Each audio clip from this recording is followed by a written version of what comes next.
Bora lá, galera, mais um vídeo aqui do nosso canal e bora acompanhar mais um programa aqui do F90. E hoje o Maurício Barbieri dando uma entrevista ao vivo falando sobre a situação do Vasco e também sobre sua situação também, né, de contratação no Vasco, né? Lembrando que ele tem um contrato até o final desse ano com o Vasco, né? Dependendo do desempenho dele esse ano, quem sabe no ano de 2024 pode ter o contrato renovado, né? Depende muito do desempenho do Vasco nesse ano, né? Tudo indica que o Maurício Barbieri vai conseguir acertar esse time para a temporada de 2023. Lembrando que no dia 15 de abril inicia o Campeonato Brasileiro, né? Principal competição do Vasco, a competição que o Vasco quer disputar e que o Vasco tem que tentar se manter entre os melhores, né? Porque se o Vasco conseguir uma vaga na Libertadores 2024 vai ser muito bom para esse time do Vasco, né? E vamos acompanhar aqui, galera, a entrevista coletiva do Maurício Barbieri, né? E não esquece também, deixa seu like, se inscreve no nosso canal e ative o sininho das notificações para você não perder nenhum vídeo aqui do nosso canal. Eu vou deixar o link na descrição também, galera. Cresce Direitos Autorais e ESPN do Grupo Disney. Tudo bem, William? Muito boa tarde para você, para todos os amigos e amigas do Futebol 90. Claro, boa tarde, então, para o Maurício Barbiola. Já estava sabendo disso, Barbieri? Não? E como é que você recebe isso? Eu até ia começar com uma outra pergunta, mas eu já quero saber sobre isso. Como é que você recebe, né? Maurício Barbiola. É isso? Bom, boa tarde.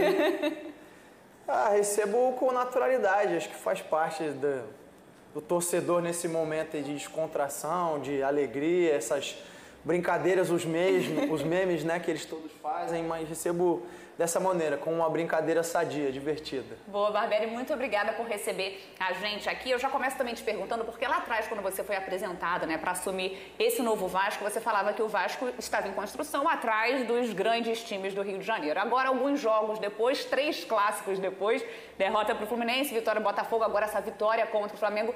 Que nível você está vendo esse Vasco? Bom, eu acho que nos 3 jogos, inclusive do Fluminense, apesar da derrota, a gente fez um bom jogo, né? Teve um bom rendimento. Eu acho que é cedo para dizer que a gente está no mesmo nível ou tem ultrapassado eles. Eu acho que o importante é que a gente conseguiu competir em pouco tempo, ainda com um elenco em reformulação, em construção, tudo aquilo que a gente tem dito, mas hoje o Vasco é uma equipe bastante competitiva e tem demonstrado que consegue competir e brigar com as grandes equipes do país, que é o objetivo principal do ano, a Série A e tudo mais.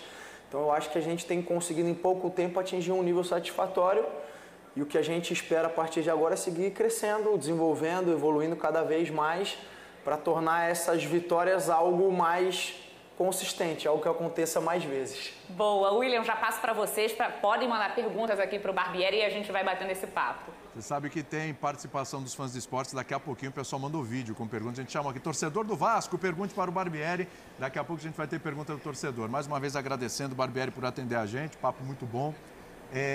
Barbieri, assim, você, quando o Andrei voltou, você até falou numa coletiva antes dele voltar, eu não queria nem que ele tivesse ido embora. Pode vir e tal, e a gente aqui até questionou a questão do período. É pouco tempo, vai ter que disputar a competição pelo Sub-20 Seleção Brasileira. Queria ouvir de você o seguinte. Andrei, claro, volta para ser um titular desse time. Como é que você projeta o Vasco? Como é que vai ser esse período para você com o Andrei? Porque você vai contar com ele, mas ao mesmo tempo, daqui a pouco você não vai poder contar com ele. Como é que você está trabalhando um plano B de substituir o Andrei quando ele já não estiver, o que pode ser já no mês de junho, maio, junho, logo ali na frente? Olha, William, eu acho que tem 2 vertentes. Uma é que o clube, já sabendo da saída dele, precisa se preparar para buscar uma reposição, buscar alguém que tenha o mesmo peso, alguém que possa fazer essa função na saída do Andrei.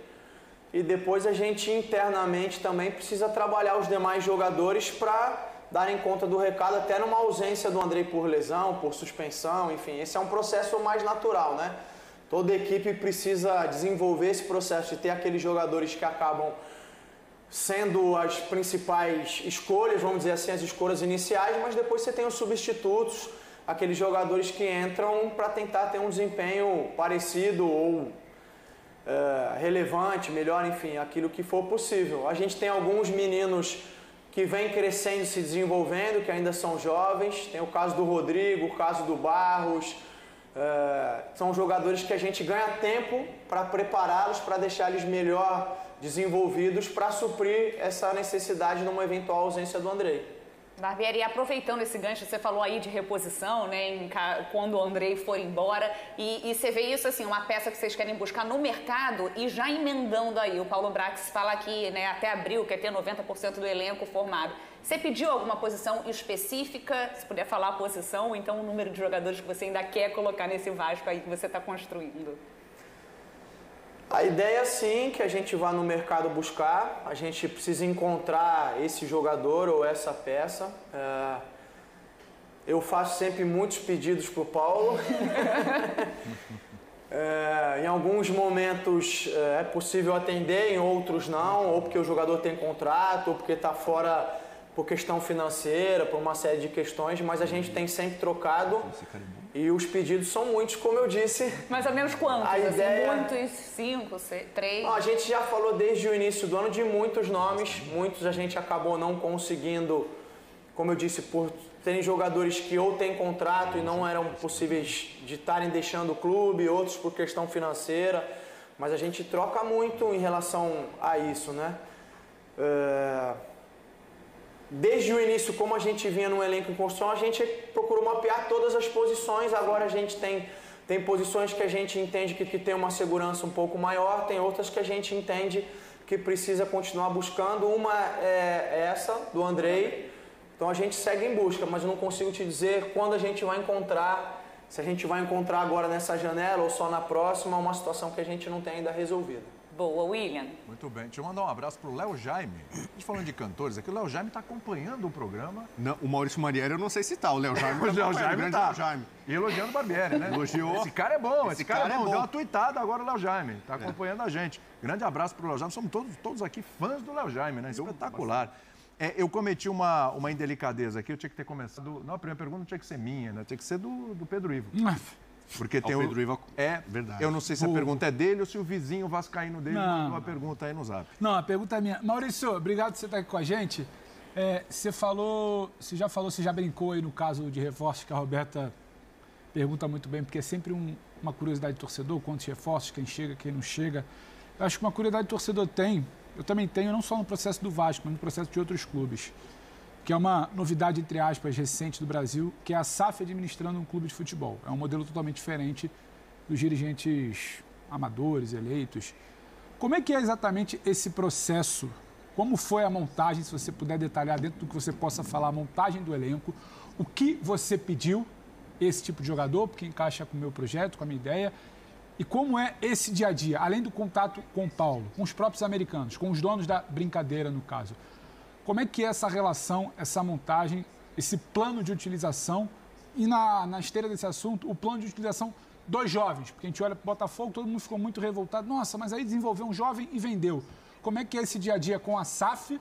É pedido seu, você tem essa voz direta. E como vocês desenvolvem os jovens, como você viu os jovens muito utilizados hoje no Vasco e para um futuro também da SAF, não só do Vasco, porque a gente sabe que é negócio. O que a SAF passa para vocês, como é que esse canal com eles ali, de montagem, de desenvolvimento do seu trabalho?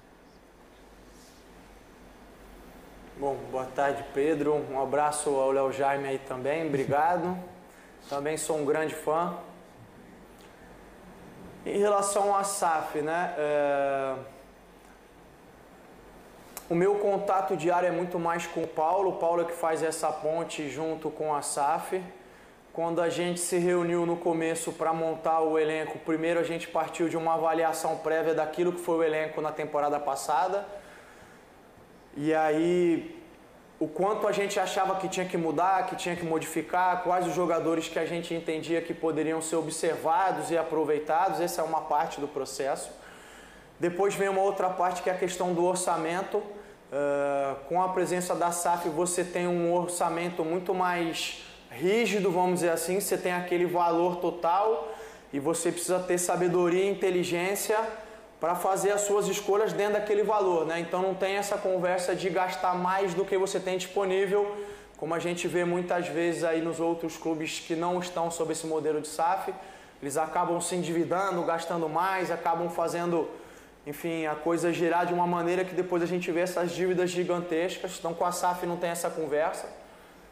E a partir disso a gente vai para a característica do que a gente procura e como isso se encaixa no que tem disponível no mercado, né? Muitas vezes você quer um jogador com aquela característica, mas o clube que tem um jogador não quer vender ou quer vender no preço X que você não consegue pagar, você precisa ir para uma segunda opção. Então é todo esse jogo que a gente faz de tentar, a gente acaba avaliando muitos nomes para encontrar um nome que se encaixe dentro disso tudo que eu estou falando, dentro da questão financeira, dentro da questão técnica. E aí o que tem um peso maior da SAF é que a SAF entende que uma parcela das contratações são contratações que venham para ter um retorno esportivo. Então são jogadores que podem vir com uma idade um pouco mais avançada, perto dos 30 anos, são jogadores que vão entregar retorno esportivo. Mas ela também quer que o clube faça aquisições de jogadores que vão dar o retorno não só esportivo, mas financeiro. E aí é mais um X ou um Y na equação que a gente tem que colocar dentro. Então, muitas vezes a gente pode ter interesse do ponto de vista técnico num jogador com uma idade mais avançada, vou dizer 34, 35 anos, e isso já não é tão bem visto na SAF, não é que ela diz não quero, mas não tem uma receptividade tão grande. Aí a gente precisa ir por um outro caminho, fazer uma outra escolha, enfim. Esse é o quebra-cabeça que a gente tem tentado resolver desde o início do ano, desde a minha apresentação. Por isso que eu digo sempre que é um processo, leva um pouco de tempo. Por isso que eu falei dos muitos nomes que a gente debate. Às vezes a gente fala de um nome aqui, ele sai da pauta, volta lá na frente, ou porque mudou a situação no clube, ou porque a gente não conseguiu encontrar outro nome que se encaixe nessa equação, e vai funcionando nessa dinâmica. Não sei se eu consegui esclarecer todas as suas perguntas em relação à SAF, mas em geral, em linhas gerais, é isso. Com os jovens exatamente do elenco atual, o que vocês projetam com esses jovens, dentro de que a SAF precisa ter um retorno? São jovens para encaixarem no elenco, tem alguns nomes mais experientes e serem vendidos, ou nesse momento a SAF olha para esses jovens como retorno esportivo para esse ano, por exemplo? Não, olha como retorno esportivo. Eu acho que em algum momento, claro, que a SAF, tendo possibilidade, sendo algo bom para o clube, no sentido do momento da venda, sendo bom para o jovem, claro que eu acho que ela vai fazer esse movimento das vendas, de ter o retorno, enfim, até porque ela precisa reinvestir o dinheiro, precisa fazer a roda girar. Mas nesse momento, todas as escolhas que a gente tem feito em relação a subir os jogadores, ao aproveitamento deles, observação deles, tem a ver com o rendimento esportivo, tem a ver com eles estarem conseguindo nos treinos e nos jogos demonstrarem que tem capacidade, que tem condição de estarem fazendo parte desse grupo. Olha, tem mais só 5 minutinhos de programa, então vamos no pique. Eu vou colocar um Fã de Esportes. Sim. Aí já aciono o Zé e o Bubu. Rapidinho, Fã de Esportes, torcedor do Vasco. Vamos lá. Fala, Barbieri. Saudações vascaínas. Ainda um pouco rouco da vitória de domingo. Faz bastante tempo que o Vasco não tem um início de temporada tão promissor como esse. E a torcida do Vasco está tão empolgada com isso, né? Queria saber de você o seu Vasco ideal. Seria com 3 volantes, Alan Gomes, Andrei e Jair, ou com 2 pontas abertos, Peck, Figueiredo, Orelhano, tá bom? Saudações vascaínas, parabéns aí pelo início de temporada, estamos bastante confiantes. Abraço. Boa. Vamos lá, Barbieri. Boa, primeiro um abraço, obrigado pela pergunta. Eu acho que são soluções diferentes, eu tenho respondido isso nas coletivas. O meu papel é tentar ser o mais sábio possível para aplicar aquela solução que o momento me pede. Então a gente pode sim jogar com 3 volantes ou com 2 pontas abertos, ou podemos jogar com os 2 com 3 volantes e 2 pontas abertos também.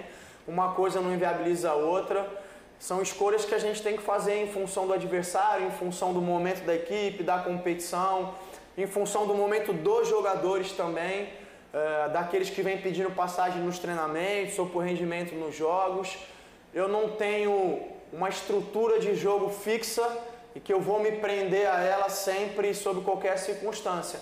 a ideia é sempre, como eu disse, estar avaliando o contexto e procurando fazer a melhor escolha. Legal. Zé, no pique, tá? Vamos lá. Grande Barbieri, é um prazer estar falando com você. Pô, fico feliz demais pelo seu sucesso. Parabéns aí pela sua trajetória e desejo mais sucesso ainda. Eu falei no comentário, no pós-jogo, né, do Flamengo, que uma das forças do Vasco, a impressão que eu tinha, é que você sabia da qualidade da sua equipe e do limite da sua equipe. Né? Por isso você entrou da forma como entrou e conseguiu jogar da forma como jogou. E eu acho que a minha curiosidade, eu vou perguntar para você, qual é o limite desse Vasco?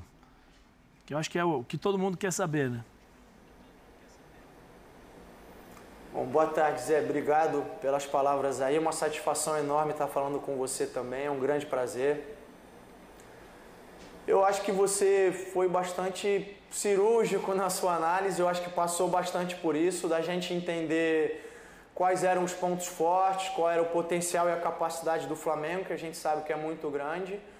Entender como a gente podia se contrapor a isso, ou quais eram as dinâmicas que a gente precisava imprimir para não permitir que eles se sentissem confortáveis no jogo. E ao mesmo tempo tentar jogar, ao mesmo tempo tentar explorar aquilo que a gente tem de bom, né?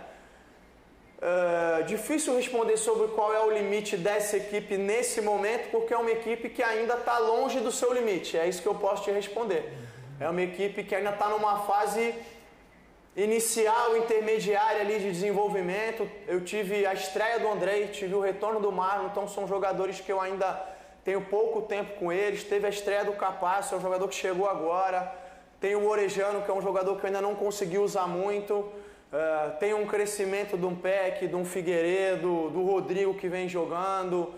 Então, assim, eu acho que a gente ainda tem uma boa margem de crescimento. É isso que eu posso te responder. Eu acho que a gente está no caminho certo, a gente tem conseguido fazer jogos em bom nível, ser uma equipe competitiva, mas a gente ainda tem bastante margem para crescer bastante durante a temporada.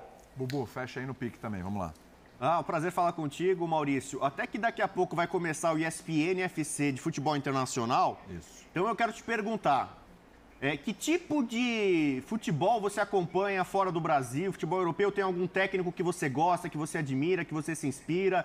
Tem algum clube em especial, alguma liga em especial? E você tem tanta experiência no Brasil com SAF, clube empresa, você pensa um dia trabalhar no exterior, quem sabe ter uma chance no futebol europeu? Boa tarde, um prazer falar contigo também. Pela minha dinâmica e pela dinâmica do Brasil, de ter um jogo atrás do outro, eu não consigo acompanhar como eu gostaria. Eu estudo muito os adversários, revejo os nossos jogos pelo menos uma vez, às vezes mais de uma vez, para poder separar tudo que eu quero, poder corrigir os jogadores.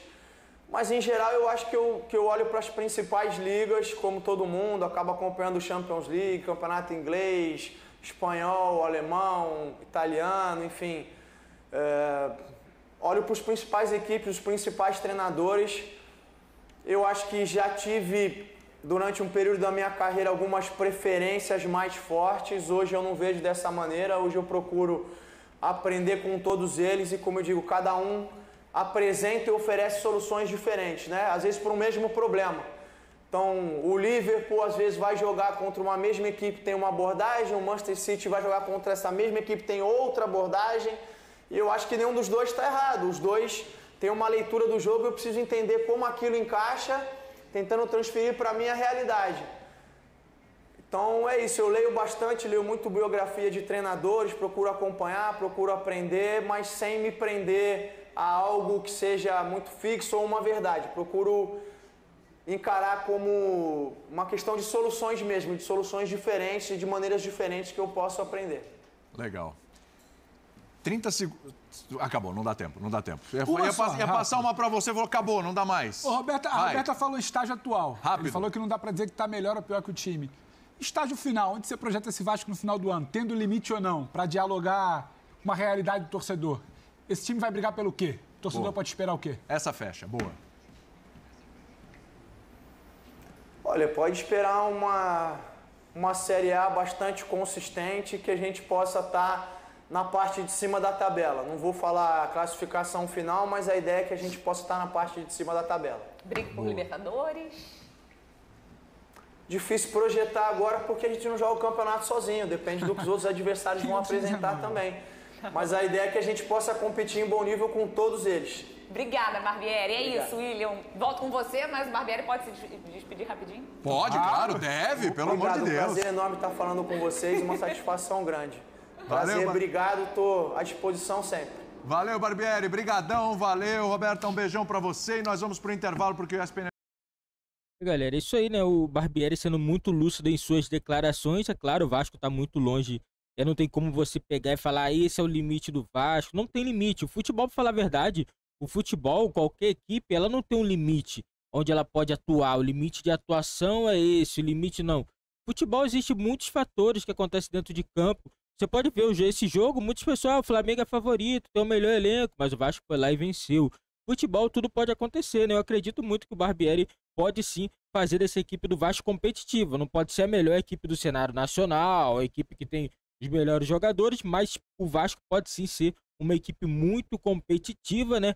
E com novas peças que ainda vão chegar para poder compor esse elenco, né? Eu acredito que o Vasco pode sim, quem sabe, brigar aí pela parte do meio para cima da tabela de classificação do Campeonato Brasileiro. Esse ano eu acredito que o Campeonato Brasileiro vai ser muito mais disputado. Assim, as equipes que não tiver um bom planejamento, desculpe, mas vai acabar brigando contra o rebaixamento. E esse ano o Vasco está totalmente diferente. O Vasco tem um planejamento, é diferente.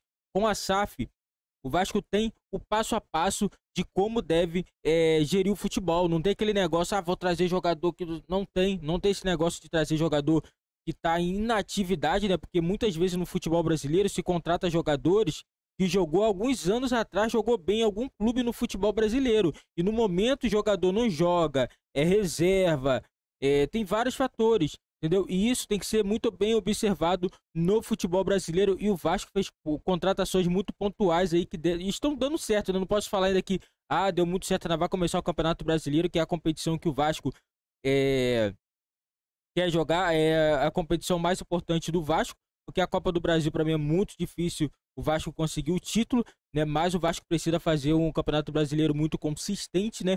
E é isso aí, galera. Eu acredito que o Vasco vai conseguir fazer, sim, um Campeonato Brasileiro digno, né, do Vasco, né? Nos últimos anos o Vasco tem sofrido muito nessa competição, né? Mas acredito que esse ano vai ser totalmente diferente. Eu digo isso por causa do planejamento que o Vasco vem aderindo nesse ano de 2023. E coloca nos comentários a opinião de vocês. E não esquece também de dar uma força no nosso canal. Se inscreve, ative o sininho das notificações e também deixe o seu like.